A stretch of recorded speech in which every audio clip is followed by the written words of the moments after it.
Je suis là pour clôturer les quartiers de l'emploi, toutes et tous engagés, qui est une manifestation régionale qui a débuté au mois de septembre et qui se conclut aujourd'hui à l'Argonne.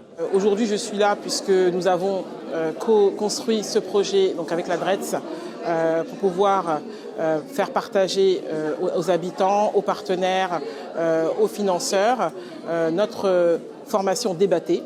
À travers cette formation, l'objectif est de recenser les différentes problématiques et aussi trouver ensemble des solutions. Alors, je suis là aujourd'hui parce que BPI France porte un programme entrepreneuriat pour tous, qui est un programme avec différents dispositifs qui permettent d'accompagner les habitants des quartiers qui ont envie d'entreprendre dans les meilleures conditions.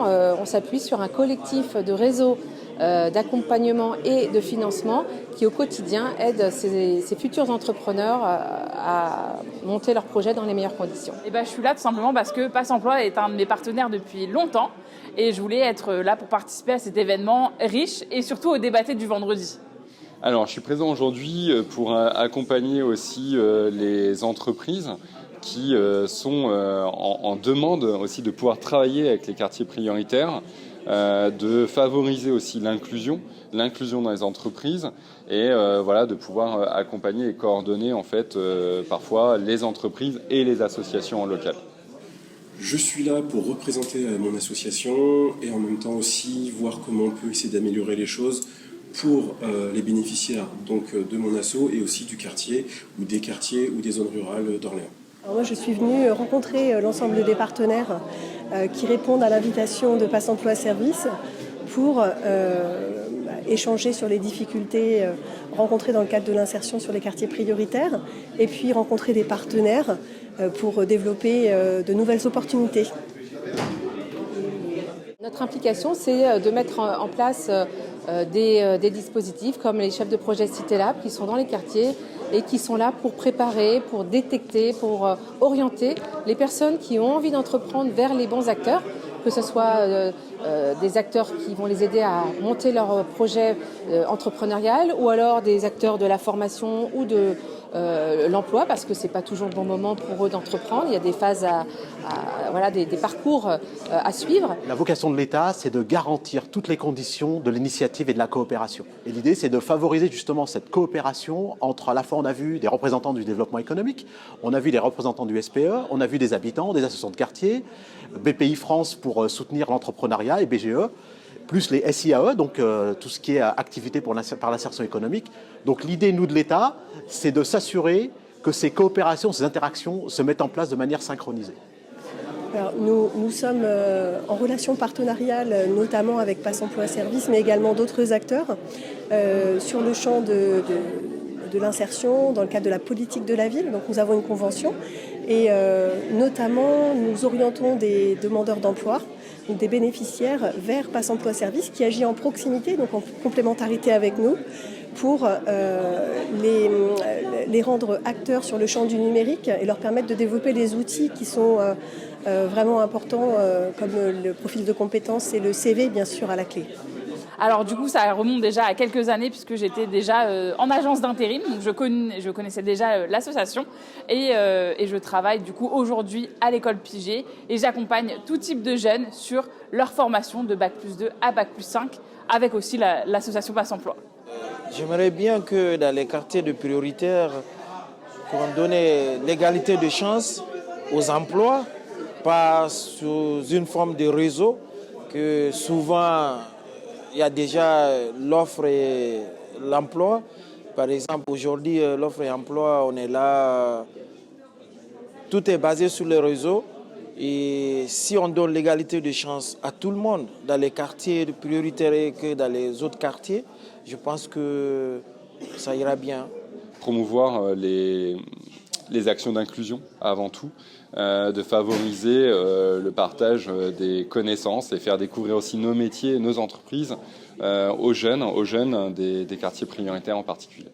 Mon implication est dans le temps que j'y passe, parce que moi je suis issu d'un quartier prioritaire dans ma jeunesse, et je veux juste que les personnes trouvent des opportunités ou réalisent leurs ambitions et qu'on puisse les aider. Et donc j'essaie de faire partie de ce mouvement-là. Mon implication, c'est la création de Pass Emploi Service, puisque j'ai créé Pass Emploi Service pour les habitants des quartiers, afin qu'ils puissent avoir un guichet d'orientation vers les partenaires, un guichet qui va leur permettre aussi de lever les freins d'accès à l'emploi, puisqu'on se rend compte que dans l'emploi, il y a beaucoup de freins qui entourent justement l'emploi et qui freinent, beaucoup de freins qui empêchent ces personnes-là à trouver un emploi. Et donc Pass Emploi Service aujourd'hui est là pour ça, et je continue à donner aussi du temps pour Pass Emploi Service pour accompagner le développement de cette structure. En 2024, c'est donc aller plus loin sur le champ du partenariat pour qu'on puisse vraiment travailler avec les acteurs main dans la main pour résoudre les difficultés et rendre visibles en fait ces partenariats au bénéfice de nos usagers en quartier prioritaire. Alors il y a différents besoins, on pourrait citer, on a parlé ce matin des jeunes diplômés, de favoriser l'accès de l'emploi des femmes, mais je pense que le plus important c'est de multiplier ce type d'expériences, de rencontres où plus on se rencontre, plus on se connaît, plus on se sollicite, et plus on se sollicite, plus on crée des réflexes. Et l'idée de cette journée-là, c'est d'en multiplier d'autres pour justement renforcer les coopérations et d'éviter surtout les transitions entre le travail de repérage que va faire une association et l'accès à l'emploi ou à un conseiller mission locale, qu'il n'y ait pas 3 mois entre les deux. L'idée, c'est de créer de la fluidité et d'éviter les ruptures entre chaque parcours. En tant qu'entreprise, on ne sait pas forcément où s'adresser, à qui s'adresser. Il y a plein d'associations qui peuvent exister pour promouvoir les actions dans les QPV, les actions d'inclusion. Ça serait peut-être de mieux coordonner ces actions entre les associations et les entreprises partenaires. Les besoins principaux pour moi, c'est 1, la confiance en soi, 2, le champ des possibles, c'est-à-dire ouvrir les horizons pour que les personnes puissent se rendre compte qu'il y a plein de formations possibles, plein de métiers possibles, et pas uniquement ceux qu'on leur a dit qu'ils pouvaient faire ou ceux qu'ils devaient faire. Et après, effectivement, le besoin de formation est quand même super important. Donc il faut que des formations se mettent en place, qu'une culture de formation arrive et que les personnes soient capables de les prendre et de les restituer avec une bonification. Dans le secteur associatif, c'est pas facile. Il y a quand même une certaine crise, on va dire, puisque là où c'est un peu compliqué, c'est notamment la pérennisation des projets, puisqu'on fonctionne sous forme de financement d'actions. Et les actions, on n'est jamais sûr que ça va être renouvelé.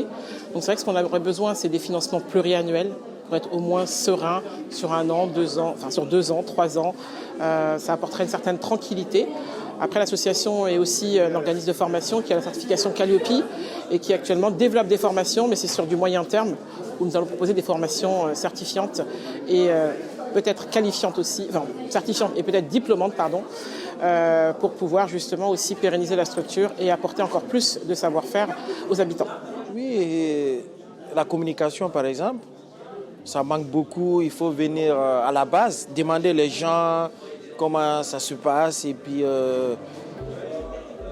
je pense que si à la communication, si ça passe, tout ira mieux. Pour aller plus loin, il faudrait vraiment animer cette curiosité des jeunes sur tout type de formation, sur tout type de métier et tous les accompagnements qui sont disponibles pour eux. On a vraiment une grosse caisse à outils, il suffit juste de la remplir de tous nos outils. Tous ensemble!